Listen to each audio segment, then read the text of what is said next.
اس حصے میں آپ سنیں گے آل فرعون پر پے در پے عذاب اور ان کی وعدہ شکنیاں، بنی اسرائیل کو ہجرت کا حکم، فرعون کا لشکر سمیت تعاقب، سمندر کا حکم الہی سے راستہ دینا، مومنوں کی نجات اور فرعونیوں کی غرقابی، ناش فرعون کا رہتی دنیا کے لیے عبرت بننا، سیدنا موسیٰ علیہ السلام سے اللہ تعالیٰ کی بات چیت اور سیدنا موسیٰ علیہ السلام کی دیدار الہی کی خواہش، بنی اسرائیل کا بچڑے کی پوجا کرنا اور سیدنا موسیٰ علیہ السلام کا اظہار افسوس اور قوم کو سرزنش، سامری کے بچڑے کو نذر آتش کرنا، بچڑے کے پجاریوں کے لیے وعید الہی اور باہم قتل کی سزا، بنی اسرائیل کا تورات پر عمل پیرا ہونے سے اعراض اور کوہ طور کا ان پر بلند ہونا۔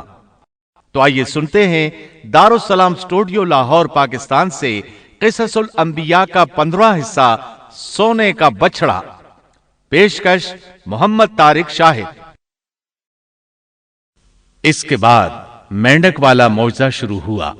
مصریوں کو مینڈک ہی مینڈک نظر آنے لگے، لیکن بنی اسرائیل کے گھروں میں کچھ بھی نہ تھا۔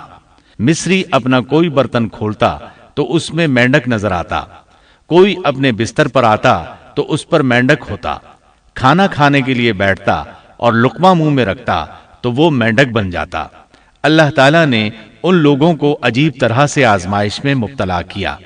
اس کے علاوہ خون کا معجزہ، یہ 5واں معجزہ تھا۔ اس کے سامنے فرعون بے بس ہو گیا، ان کا پانی خون میں تبدیل ہونے لگا۔ کوئی مصری دریائے نیل سے چلو میں پانی لیتا تو وہ پانی خون بن جاتا، لیکن کوئی اسرائیلی پانی لیتا تو وہ پانی ہی رہتا۔ مصری کسی کنویں سے پانی نکالتے تو وہ خون بن جاتا، اسی کنویں سے اسرائیلی پانی لیتے تو پانی ہی رہتا۔ اللہ تعالیٰ نے ان سے پانی کو روک لیا۔ پھر مصری پانی حاصل کرنے کے لیے بنی اسرائیل کے پاس آنے لگے، وہ ان سے پانی مانگتے۔ جب بنی اسرائیل ان کے لیے پانی ڈالتے تو وہ فوراً خون میں تبدیل ہو جاتا۔ اسی پانی کو بنی اسرائیل پیتے تو پانی ہی رہتا۔ سب لوگوں نے یہ معجزات اپنی آنکھوں سے دیکھ لیے، لیکن پھر بھی موسیٰ علیہ السلام پر ایمان نہ لائے اور غرور و تکبر پر اڑے رہے، جیسا کہ اللہ تعالیٰ سورۃ الاعراف آیت 133 میں فرماتے ہیں، فَاسْتَكْبَرُوا وَكَانُوا قَوْمًا مُجْرِمِينَ۔ سو وہ تکبر کرتے رہے اور وہ لوگ تھے ہی جرائم پیشہ۔ 9 عدد معجزات دیکھ لینے کے بعد بھی وہ ایمان نہ لائے، حق کو جھٹلاتے ہی رہے۔ سب سے سخت ترین عذاب خون کا عذاب تھا۔ معاملہ جب یہاں تک پہنچا تو سب جمع ہو کر موسیٰ علیہ السلام کے پاس آئے اور یوں گویا ہوئے، قالوا يا موسى ادع لنا ربك بما عهد عندك لئن كشفت عنا الرجز لنؤمنن لك ولنرسلن معك بني إسرائيل فلما كشفنا عنهم الرجز إلى أجل هم بالغوه إذا هم ينكثون۔ کہنے لگے اے موسیٰ، ہمارے لیے اپنے رب سے اس بات کی دعا کر دیجئے جس کا اس نے آپ سے عہد کر رکھا ہے۔ اگر آپ اس عذاب کو ہم سے ہٹا دیں تو ہم ضرور آپ پر ایمان لے آئیں گے، اور ہم بنی اسرائیل کو بھی رہا کر کے آپ کے ہمراہ کر دیں گے۔ پھر جب ان سے اس عذاب کو ایک خاص وقت تک کے لیے جس تک بہرحال ان کو پہنچنا تھا ہٹا دیتے تو وہ فوراً ہی عہد شکنی کرنے لگتے۔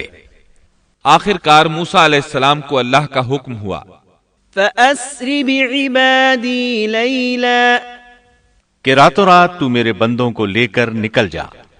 دوسری جگہ یوں ارشاد ہوتا ہے، وَلَقَدْ أَوْحَيْنَا إِلَى مُوسَىٰ أَنْ أَسْرِ بِعِبَادِي، ہم نے موسیٰ کی طرف وحی نازل فرمائی کہ راتوں رات میرے بندوں کو لے چل۔ چنانچہ سب بنی اسرائیل رات کی تاریکی میں نکلے۔ وہ دروازوں پر کوئی خاص نشان چھوڑ کر چلنے لگے۔ رات کی تاریکی میں نکلنے کا حکم اس لیے دیا گیا تاکہ فرعون ان کے بارے میں کوئی فیصلہ نہ کر سکے۔ انہوں نے صبح ہونے کا انتظار نہ کیا۔ ان کی تعداد 6 لاکھ کے قریب تھی۔ یہ سب لوگ اپنے مال مویشی اور ضروری سامان ساتھ لے کر چلے۔ فلسطین کی طرف 6 لاکھ افراد کی یہ عظیم ہجرت تھی۔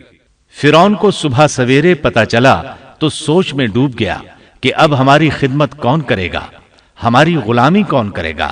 اس کی حالت پاگلوں جیسی ہو گئی۔ آخر اس نے بنی اسرائیل کے تعاقب کا حکم دیا۔ اللہ تعالیٰ اس موقع پر سورۃ الشعراء آیات 57 تا 60 میں فرماتے ہیں، فأخرجناهم من جنات وعيون وكنوز ومقام كريم كذلك وأورثناها بني إسرائيل فأتبعوهم مشرقين۔ آخر کار ہم نے انہیں باغات سے اور چشموں سے اور خزانوں سے اور اچھے اچھے مقامات سے نکال باہر کیا۔ اسی طرح ہوا، اور ہم نے ان تمام چیزوں کا وارث بنی اسرائیل کو بنا دیا۔ پس فرعون کے لوگ سورج نکلتے ہی ان کے تعاقب میں نکلے، یعنی فرعون طلوع آفتاب کے وقت ہی ان کے تعاقب میں لشکروں کی تیاری کے ساتھ نکل کھڑا ہوا۔ موسیٰ علیہ السلام بنی اسرائیل کو لیے بحر احمر کے ایک کنارے پہنچے۔ بحر قلزم بحر احمر ہی کا ایک کنارہ ہے۔ انہوں نے پیچھے مڑ کر دیکھا، کیا دیکھتے ہیں کہ فرعون اپنے لاؤ لشکر کے ساتھ بھاگا آ رہا ہے۔ بنی اسرائیل گھبرا گئے کہ اب کیا ہوگا۔ سامنے ٹھاٹھے مارتا سمندر اور پیچھے فرعون اور اس کا لشکر۔ اللہ تعالیٰ اس موقع پر سورۃ الشعراء آیت 63 میں فرماتے ہیں، فأوحينا إلى موسى أن اضرب بعصاك البحر فانفلق فكان كل فرق كالطود العظيم۔ ہم نے موسیٰ کی طرف وحی بھیجی کہ دریا پر اپنا عصا مارو، پس اسی وقت دریا پھٹ گیا اور پانی کا ہر ایک حصہ بڑے پہاڑ کی طرح کھڑا ہو گیا۔ سمندر لاٹھی لگنے سے ایسا پھٹا کہ پانی کے 2 بڑے بڑے پہاڑ بن گئے، یعنی سمندر کے اندر خشک راستے بن گئے اور اطراف میں پانی کے پہاڑ کھڑے ہو گئے۔ اللہ تعالیٰ نے بھی فرما دیا، سورۃ طٰہٰ آیت 77 میں ہے، أن أسر بعبادي فاضرب لهم طريقا في البحر يبسا لا تخاف دركا ولا تخشى، کہ تو راتوں رات میرے بندوں کو لے چل اور ان کے لیے سمندر میں خشک راستہ بنا لے، پھر نہ تجھے کسی کے آ پکڑنے کا خطرہ ہوگا نہ ڈر۔ یہ سب کے سب ان راستوں سے پار چلے گئے۔ اب جو ہی فرعون وہاں پہنچا، پہلے تو ڈرا، سہما کہ یہ کیا ہوا۔ وہ بھی اور اس کے سب ساتھی بھی اس سوچ میں ہیں کہ کیا کریں، خوف زدہ تھے۔ ایسے میں فرعون کو خیال آیا کہ اگر موسیٰ اور بنی اسرائیل یہاں سے صحیح سلامت گزر گئے ہیں تو ہم کیوں نہیں گزر سکتے۔ اس کے ساتھ ہی اس نے اپنے گھوڑے کو سمندر میں داخل کر دیا۔ اس کے پیچھے اس کے سب ساتھی بھی داخل ہو گئے۔ ادھر بنی اسرائیل کا آخری آدمی سمندر سے نکل رہا تھا، دوسری طرف فرعون کا آخری آدمی سمندر میں داخل ہو رہا تھا۔ اللہ تعالیٰ سورہ طٰہٰ میں فرماتے ہیں، فأتبعهم فرعون بجنوده فغشيهم من اليم ما غشيهم وأضل فرعون قومه وما هدى۔ فرعون نے اپنے لشکروں سمیت ان کا تعاقب کیا، پھر تو سمندر ان سب پر چھا گیا جیسا کہ چھا جانے والا تھا۔ فرعون نے اپنی قوم کو گمراہی میں ڈال دیا اور سیدھا راستہ نہ دکھلایا۔ اللہ تعالیٰ فرعون کی موت کا منظر یوں بیان کرتے ہیں، وجاوزنا ببني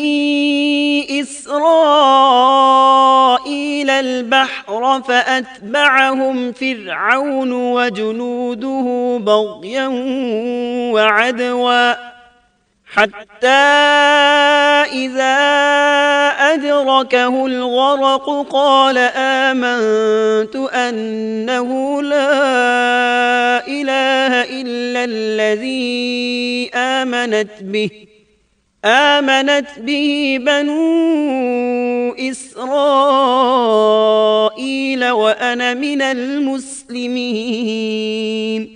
اور ہم نے بنی اسرائیل کو دریا سے پار کر دیا، پھر ان کے پیچھے پیچھے فرعون اپنے لشکر کے ساتھ ظلم اور زیادتی کے ارادے سے چلا، یہاں تک کہ جب ڈوبنے لگا تو کہنے لگا کہ میں اس ذات پر ایمان لاتا ہوں کہ جس پر بنی اسرائیل ایمان لائے ہیں، اس کے سوا کوئی معبود نہیں، اور میں مسلمانوں میں سے ہوں۔ لیکن جب موت کے مرحلے شروع ہوتے ہیں تو توبہ قبول نہیں ہوتی۔ اس نے جب یہ کہا کہ میں ایمان لاتا ہوں تو اللہ تعالیٰ نے جواب میں فرمایا،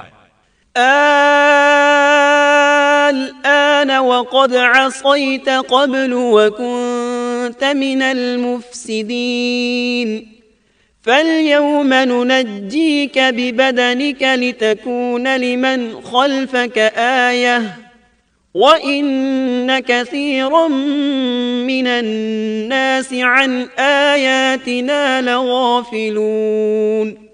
جواب دیا گیا کہ اب ایمان لاتا ہے اور پہلے سرکشی کرتا رہا اور مفسدوں میں داخل رہا، سو آج ہم تیری ناش کو نجات دیں گے تاکہ تو ان لوگوں کے لیے باعث عبرت ہو جو تیرے بعد ہیں، اور حقیقت یہ ہے کہ بہت سے لوگ ہماری نشانیوں سے غافل ہیں۔ مطلب یہ تھا کہ ہم تیرے بدن کو زمانہ گزرنے کے باوجود باقی رکھیں گے تاکہ تو لوگوں کے لیے عبرت کا سبب بنا رہے۔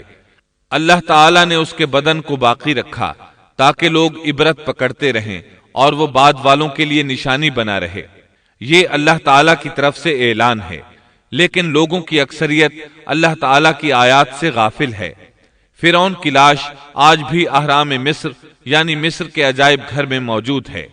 حدیث میں آتا ہے سیدنا جبریل علیہ السلام نے نبی کریم صلی اللہ علیہ وسلم سے عرض کیا، اے اللہ کے رسول صلی اللہ علیہ وسلم، جس وقت فرعون غرق ہوتے ہوئے ایمان کا اظہار کر رہا تھا تو میں اس وقت اس کے منہ میں کیچڑ ڈال رہا تھا کہ کہیں وہ لا الہ الا اللہ نہ کہہ دے اور اللہ اس پر رحم فرما دے، لیکن اس کے منہ سے شہادت توحید کی بات نہ نکلی اور بوقت مرگ اللہ تعالیٰ نے اس کی توبہ قبول نہ کی۔ بنی اسرائیل اس کے ظلم سے نجات پا کر سمندر پار چلے گئے۔ ابھی تھوڑی ہی دور گئے ہوں گے کہ ان کا گزر ایک ایسی قوم کے پاس سے ہوا جو اپنے بتوں کی پوجا کر رہی تھی۔ سمندر پار آنے کے فوراً بعد انہوں نے یہ مناظر دیکھے، گویا فلسطین پہنچنے سے پہلے ہی انہوں نے میدان سینا میں لوگوں کو بتوں کے آگے جھکا دیکھ لیا۔ اللہ تعالیٰ سورۃ الاعراف آیات 138 تا 140 میں فرماتے ہیں، وجاوزنا ببني إسرائيل البحر فأتوا على قوم يعكفون على أصنام لهم قالوا يا موسى اجعل لنا إلها كما لهم آلهة قال إنكم قوم تجهلون إن هؤلاء متبر ما هم فيه وباطل ما كانوا يعملون قال أغير الله أبغيكم إلها وهو فضلكم على العالمين۔ اور ہم نے بنی اسرائیل کو دریا سے پار اتار دیا، پس ان لوگوں کا ایک قوم پر گزر ہوا جو اپنے چند بتوں کی عبادت میں لگے ہوئے تھے۔ کہنے لگے اے موسیٰ، ہمارے لیے بھی ایک ایسا ہی معبود مقرر کر دیجئے جیسے ان کے یہ معبود ہیں۔ آپ نے فرمایا واقعی تم لوگوں میں بڑی جہالت ہے، یہ لوگ جس کام میں لگے ہوئے ہیں یہ تباہ کیا جائے گا اور ان کا یہ کام محض بے بنیاد ہے۔ فرمایا کیا اللہ تعالیٰ کے سوا کسی اور کو تمہارے لیے معبود تلاش کروں، حالانکہ اس نے تمہیں تمام جہان والوں پر فوقیت دی ہے۔ قرآن کی آیات اس پر دلالت کرتی ہیں کہ سمندر پار سے آتے ہی وہ فوراً ایک قوم کے پاس آئے اور موسیٰ علیہ السلام سے مطالبہ کرنے لگے۔ غور فرمائیں کس طرح کفر کے مرتکب ہو رہے ہیں۔ فرعون اور اس کی قوم سے نجات پا لینے کے بعد اللہ رب العزت کی طرف سے موسیٰ علیہ السلام پر احکامات نازل ہوئے۔ پہلا حکم یہ ملا کہ اپنی قوم کے ہمراہ کوہ طور پر پھر تشریف لے چلیں۔ اللہ تعالیٰ نے آپ کو وعدہ دیا کہ وہاں ہم آپ کو تورات عطا کریں گے تاکہ آپ کے لیے اور آپ کی قوم کے لیے شریعت مقرر ہو جائے۔ اللہ تعالیٰ سورۃ الاعراف آیت 142 میں فرماتے ہیں، وَوَاعَدْنَا مُوسَى 30 لَيْلَةً اور ہم نے موسیٰ سے 30 راتوں کا وعدہ کیا۔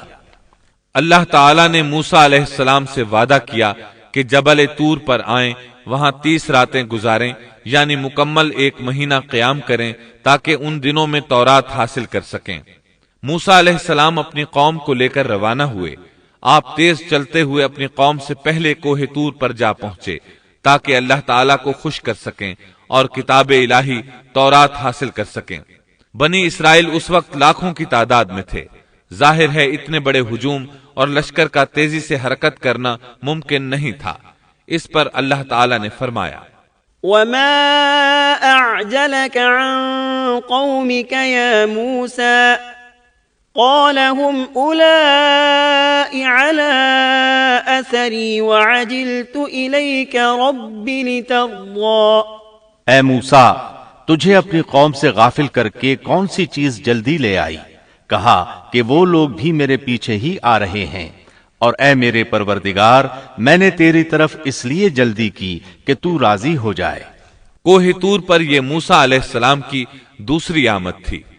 دوسری بار بھی انہیں اسی بابرکت درخت کے پاس اللہ پاک سے ہم کلام ہونے کا شرف حاصل ہو رہا تھا۔ موسیٰ علیہ السلام کی رسالت کے مقاصد کا پہلا مرحلہ پورا ہو چکا تھا۔ بنی اسرائیل ذلت و رسوائی اور عذاب عظیم سے نکل آئے تھے۔ اب وہ آزاد فضا میں سانس لینے کے قابل تھے، لیکن ان کے دلوں میں شرک و بت پرستی کے پرانے اثرات باقی تھے۔ یہی وجہ ہے کہ سمندر سے نکلتے ہی انہوں نے بت پرستی کا مطالبہ کر دیا تھا، لہٰذا ضروری تھا کہ ان کی تربیت کی جائے۔ پھر تربیت کے لیے بھی کسی مفصل قانون اور ضابطے کا ہونا بہت ضروری تھا کہ اس پر عمل پیرا ہو کر آنے والے وقت کے لیے تیار ہو سکیں۔ تو اللہ تعالیٰ نے عظیم رسول موسیٰ علیہ السلام کے ساتھ یہی وعدہ کیا تھا کہ وہ طور پہاڑ پر آ کر اللہ کی نگرانی میں براہ راست احکام الہی کو حاصل کرنے کی کما حقہ تیاری کر سکیں۔ پہلے مدت 30 دن مقرر ہوئی تھی اور پھر 40 دن ہو گئی، جیسا کہ سورۃ الاعراف آیت 142 میں اللہ تعالیٰ فرماتے ہیں، وَوَاعَدْنَا مُوسَى 30 لَيْلَةً وَأَتْمَمْنَاهَا ب10 فَتَمَّ مِيقَاتُ رَبِّهِ 40 لَيْلَةً۔ اور ہم نے موسیٰ سے 30 راتوں کا وعدہ کیا اور مزید 10 راتوں سے ان 30 راتوں کو پورا کیا، سو ان کے رب کی مقررہ مدت 40 راتیں ہو گئیں۔ موسیٰ علیہ السلام اپنی قوم سے رخصت ہوتے وقت اپنے بھائی ہارون علیہ السلام کو اپنا خلیفہ بنا گئے تھے، جیسا کہ اللہ تعالیٰ سورۃ الاعراف آیت 142 میں فرماتے ہیں، وَقَالَ مُوسَى لِأَخِيهِ هَارُونَ اخْلُفْنِي فِي قَوْمِي وَأَصْلِحْ وَلَا تَتَّبِعْ سَبِيلَ الْمُفْسِدِينَ۔ اور موسیٰ نے اپنے بھائی ہارون سے کہا، تم میری قوم میں میری جانشینی کرنا اور ان کی اصلاح کرتے رہنا اور فساد کرنے والوں کی راہ پر مت چلنا۔ موسیٰ علیہ السلام اپنی قوم کو چھوڑ کر چلے گئے۔ انتظامی معاملات کے لیے ان میں ایک حاکم بھی مقرر کر گئے، یعنی اپنے بھائی ہارون کو، جو اللہ کے نبی تھے۔ ان 40 ایام میں موسیٰ علیہ السلام اپنے پروردگار سے براہ راست کلام کرتے رہے، یعنی درمیان میں وحی کا واسطہ بھی نہیں تھا۔ اللہ تعالیٰ بھی ان سے بغیر کسی واسطے کے کلام کرتے رہے۔ اسی وجہ سے آپ کا لقب کلیم اللہ ہے، یعنی اللہ سے کلام کرنے والا۔ اللہ سبحانہ و تعالی سورۃ النساء آیت 164 میں فرماتے ہیں، وَكَلَّمَ اللَّهُ مُوسَى تَكْلِيمًا۔ اور موسیٰ سے اللہ تعالیٰ نے صاف طور پر کلام کیا۔ جب موسیٰ علیہ السلام مقررہ وقت پر وہاں پہنچے اور اللہ تعالیٰ نے ان سے کلام کیا تو عرض کرنے لگے کہ اے میرے پروردگار، مجھے اپنا دیدار کرا دیجئے، میں آپ کو ایک نظر دیکھ لوں۔ ارشاد ہوا، تم مجھے ہرگز نہیں دیکھ سکتے، کیونکہ دنیاوی آنکھ میں اتنی طاقت و ہمت نہیں کہ وہ باری تعالیٰ کو دیکھ سکے۔ جیسا کہ سورۃ الانعام آیت 103 میں ارشاد ربانی ہے، لا تدركه الأبصار وهو يدرك الأبصار وهو اللطيف الخبير۔ اس کا تو کسی کی نگاہ بھی احاطہ نہیں کر سکتی، اور وہ سب نگاہوں کو محیط ہو جاتا ہے، اور وہی بڑا باریک بین اور باخبر ہے۔ حدیث معراج میں بھی ہے کہ جب ابو ذر رضی اللہ عنہ نے رسول اللہ صلی اللہ علیہ وسلم سے پوچھا، حل رأیت ربک، یعنی کیا آپ نے اپنے رب کو دیکھا بھی ہے، تو آپ نے فرمایا تھا، نور انا اراہ، یعنی وہ تو نور ہے، میں اسے کیسے دیکھ سکتا ہوں۔ اس حدیث مبارکہ سے بھی یہی ثابت ہوتا ہے کہ آپ نے اللہ کا دیدار نہیں کیا، جیسے اللہ تعالیٰ نے موسیٰ علیہ السلام سے فرما دیا تھا کہ تو مجھے نہیں دیکھ سکتا۔ ابو موسیٰ اشعری رضی اللہ عنہ سے مروی ایک روایت میں ہے کہ نبی اکرم صلی اللہ علیہ وسلم نے فرمایا، حجابه النور وفي رواية النار لو كشفها لأحرقت سبحات وجهه ما انتهى إليه بصره من خلقه۔ اس کا تو کسی کی نگاہ بھی احاطہ نہیں کر سکتی، اور وہ سب نگاہوں کو محیط ہو جاتا ہے، اور وہی بڑا باریک بین اور باخبر ہے۔ مطلب یہ کہ اللہ سبحانہ و تعالی کا نور اور جلوہ برداشت کرنے کے لیے بہت طاقت کی ضرورت ہے، اور ہم اس سے محروم ہیں۔ کسی میں یہ طاقت نہیں کہ اس نور کو دیکھ سکے۔ اللہ تعالیٰ موسیٰ علیہ السلام کے سوال کے جواب میں سورۃ الاعراف آیت 143 میں فرماتے ہیں، لن تراني ولكن انظر إلى الجبل فإن استقر مكانه فسوف تراني فلما تجلى ربه للجبل جعله دكا وخر موسى صعقا فلما أفاق قال سبحانك تبت إليك وأنا أول المؤمنين۔ تم مجھے ہرگز نہیں دیکھ سکتے، لیکن تم اس پہاڑ کی طرف دیکھو، اگر وہ اپنی جگہ پر برقرار رہا تو تم بھی مجھے دیکھ سکو گے۔ پھر جب ان کے رب نے اس پر تجلی فرمائی تو اسے ریزہ ریزہ کر دیا، اور موسیٰ بے ہوش ہو کر گر پڑے۔ پھر جب ہوش میں آئے تو عرض کیا، بے شک آپ کی ذات پاک ہے، میں تیرے حضور توبہ کرتا ہوں، اور میں سب سے پہلا ایمان لانے والا ہوں۔ سیدنا عبداللہ بن عباس رضی اللہ عنہما بیان کرتے ہیں کہ اللہ تعالیٰ نے صرف اور صرف ہاتھ کی سب سے چھوٹی انگلی کے پورے کے برابر اپنا نور ظاہر فرمایا تھا۔ جس پہاڑ پر اللہ تعالیٰ نے تجلی فرمائی تھی وہ طور پہاڑ کے علاوہ کوئی اور پہاڑ تھا۔ وہ کس قدر عجیب اور ہولناک منظر ہوگا کہ اس دنیا کا ایک عظیم اور مضبوط پہاڑ باری تعالیٰ کے نور کی ایک ہلکی سی جھلک برداشت نہ کر سکا اور ریزہ ریزہ ہو گیا اور بھربھری ریت بن گیا۔ موسیٰ علیہ السلام یہ منظر دیکھ رہے تھے۔ بہت حیرت انگیز اور عجیب منظر تھا۔ مضبوط پہاڑ حرکت میں آیا اور ریزہ ریزہ ہو گیا، چنانچہ آپ ہوش و حواس قائم نہ رکھ سکے اور بے ہوش ہو گئے۔ ہوش میں آئے تو فوراً اپنے سوال پر شرمندہ ہوئے، غلطی کا اعتراف کرتے ہوئے معافی کے طالب ہوئے۔ جواب میں اللہ تعالیٰ نے فرمایا، قال يا موسى إني اصطفيتك على الناس برسالاتي وبكلامي فخذ ما آتيتك وكن من الشاكرين۔ اللہ نے فرمایا، اے موسیٰ، میں نے پیغمبری اور اپنی ہم کلامی سے تمہیں تمام لوگوں پر امتیاز بخشا ہے، تو جو کچھ میں نے تمہیں عطا کیا ہے اس کو تھام لو اور شکر گزاروں میں سے ہو جاؤ۔ اللہ تعالیٰ نے موسیٰ علیہ السلام کو اپنے زمانے کے تمام لوگوں سے زیادہ مرتبہ عطا فرمایا۔ اس کے بعد اللہ تعالیٰ نے آپ کو تختیوں میں لکھی تورات عطا فرمائی۔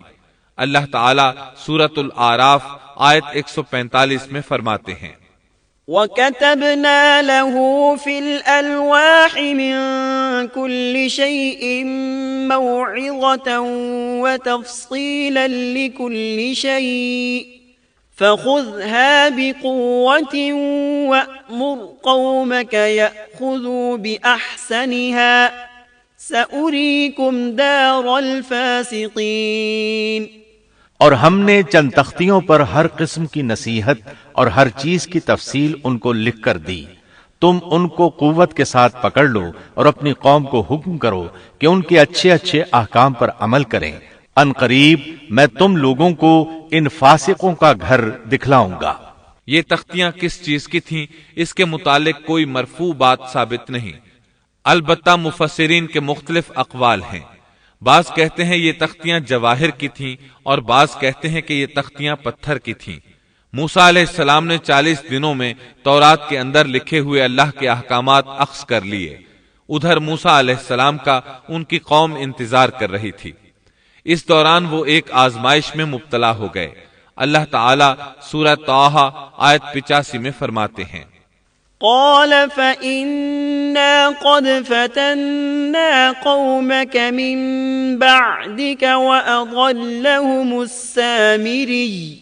فرمایا ہم نے تیری قوم کو تیرے پیچھے آزمائش میں ڈال دیا اور انہیں سامری نے بہکا دیا۔ موسیٰ علیہ السلام کی غیر حاضری میں وہ ایک شخص کی پیروی کرتے ہوئے گمراہ ہو گئے اور ان کی گمراہی کا سبب بننے والا شخص سامری تھا۔ اللہ سے ملاقات کی مدت پوری کرنے کے بعد موسیٰ علیہ السلام نے وعظ و نصیحت سے بھرپور تختیاں اٹھا لیں۔ ان میں اللہ کے احکامات بھی تھے اور بنی اسرائیل کی شریعت بھی درج تھی۔ اسی کو تورات کہا جاتا ہے۔ ان کو اٹھا کر موسیٰ علیہ السلام اپنی قوم کی طرف لوٹ آئے۔